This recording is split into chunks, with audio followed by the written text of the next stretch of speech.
Okay, so now we're going to start talking about how to approach these distributors or these channel partners that you've identified. You know roughly who they are. You know roughly where they are. You've spent some time, I guess, putting together a list. If they're social media people, if you haven't got telephone numbers, you've got ways to direct contact, direct message them.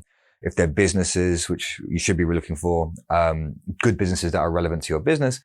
If they're businesses, they're going to have contact information. You're going to speak to them. You're obviously going to have to go through the standard sales mumbo jumbo, right? You're going to have to speak to gatekeepers. You're going to have to send an email proposal and wait till people get back to you. So there is an element of sales to this, but we're not talking about sales training here. I'm not going to spend time or too much time telling you how to navigate those phone calls, aside from the fact that there's something that you need to recognize internally when you're making this effort, when you're taking these steps.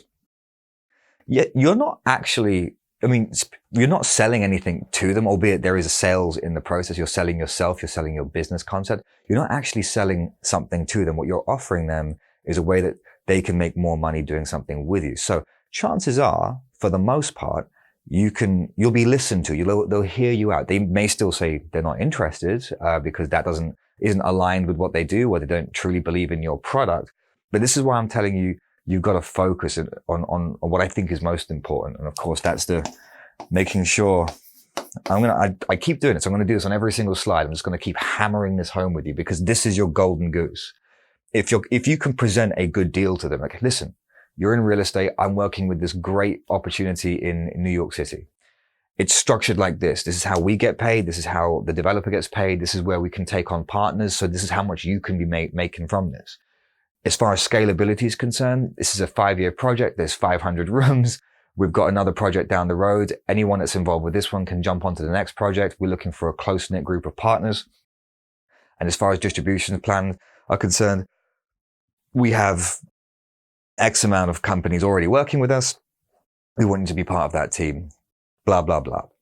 That's an example of how you can just use this process. And remember, again, I likened it to Ada, right? So getting the attention, developing that interest, building up that desire, and going for an actionable, executable deployment plan.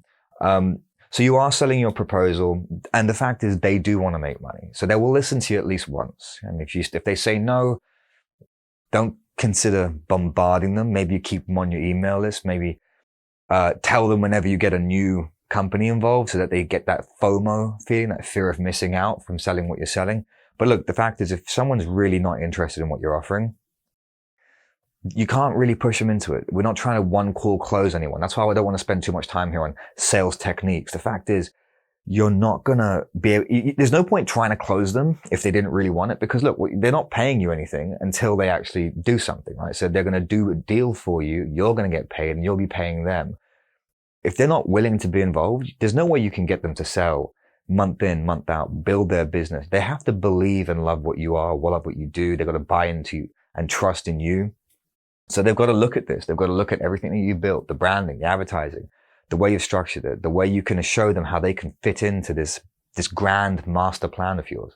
So bear all of that in mind when you're making these phone calls, because the fact is, if you have to cut them loose, if you have to just call it quits on someone because every time you call, you've sent them the proposal, you go, the gatekeeper, the assistant, whoever it is that's blocking you from speaking to a decision maker, if they're not allowing you to get through, if you're not able to pitch or present, they're really showing they don't have interest.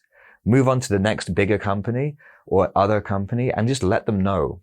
There's other things that you can do as far as tactics and strategies are concerned. And it's as simple as sending an email out. If you've got some emails on board, just say, hey, look, this is who we're working with now. These are the other companies we're working with, notable ones, to try to build up that fear of missing out. But again, if they're not interested, they're just not going to be interested. But step number 1 is picking up that phone and actually calling them. That is the fastest way, because all it takes is for someone to say, yeah, okay, I like what it is that you're offering. You're in supplements, you're fitness, we're in fitness too. I like what you've got. More importantly, I like how much I can get paid for selling it for you. Why don't we have a discussion about it? And how much of that stuff do you have to sell? I think I have a good buyer group here. When you have that kind of a conversation, which is not unrealistic, and it can happen quite often because you're talking to people in business. The beautiful thing about business is, again, everyone's in it to make money. So they're open to those conversations, and you will get someone who could be business. I'm not going to give you statistics like, 1 out of every 10 are going to do it. It depends on how you present. It depends on what your product is, what kind of niche market it's in. It doesn't matter so much on, your sales ability or the strategies you're using. If you've got a good agreement, if you've got a good offer, and you've got a good support framework, and they can see that working with you will be harmonious, you can demonstrate that you can pay them properly and efficiently and consistently, and then they can do the same in terms of working with you, and that this could grow into something way bigger than what it's starting at right now, they're going to want to be involved. It's just one of those things. If they can sense that there's going to be a snowball here and it's going to grow, they'll want to get involved. So this is picking up the phone. That's what you start with. I'm going to talk about social media moves.